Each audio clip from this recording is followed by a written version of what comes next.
In this lecture, we're going to set up a WPA2 network so that we'll have something to hack against. Now, WPA2 is the latest encryption standard, as we've talked about before. This is the one you want to be using on your home network. The only way to really break WPA2 encryption is to guess the password using either a dictionary attack or a brute force attack. And we'll be doing that in our follow-up lessons. But before we can do that, we have to have a network we can play against. And so what we're going to do is we're going to create one called Wireless Hacking WPA. And so to do that, we're going to connect to our N300 router, that $10 router that we bought off of Amazon, or any other router that you want to set up for this. So what we'll do is we will go ahead and set that up. By default, my Netgear came up as Netgear 34. To join that network, I would use the password that it was given. On the back of your router, there is going to be a password listed. In my case, this password is going to be slowtable117. That is SLOWTABLE 117. Yours will be different, and it is printed on the back of your router. So at this point, it's going to go ahead and join to the network, as you can see here. Now with the Netgear, it's going to go ahead and open up a web browser, and we are going to go to http://www.routerlogin.net. Now on your router it may be different. On the Netgear N300, that's what they end up using, and it's going to ask for your username and password. For us, our username is admin by default, and our password is password. Password. Again, we set this router up from the beginning. We just wiped it clean out of the box, and that is what you're going to get. When you do that, it's going to bring you up to a graphical wizard.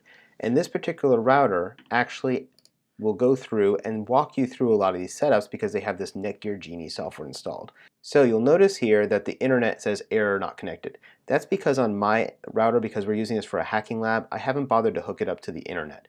If you plug this into a WAN connection, you would have that turn into the right color, which would be green and say connected.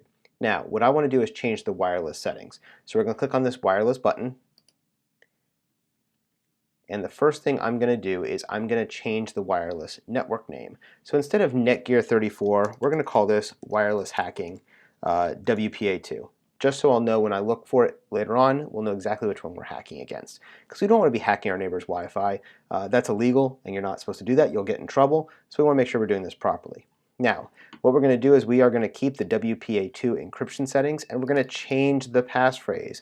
So in this case, we want to give it something difficult that's really hard to guess. So I'm going to use something that I like to use. It's called Dragon Breath. And I'm going to use uppercase, lowercase, special characters, all sorts of weird things so that it'll be a little bit harder to guess.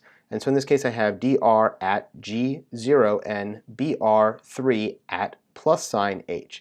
That is a pretty long password. As you can see there, we have 12 characters in that password, uppercase, lowercase, special characters. Most security practitioners will tell you this is a fairly strong password and a good one to use for our wireless network.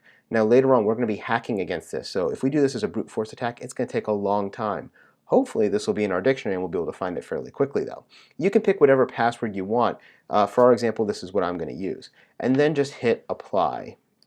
Now, because this does have the SSID broadcasting, we should be able to see that network show up in our wireless settings. On my particular Mac, I will click on the Wi-Fi logo up here in the corner, and we will see Wireless Hacking WPA2 is there, and it's ready for us to make connections to.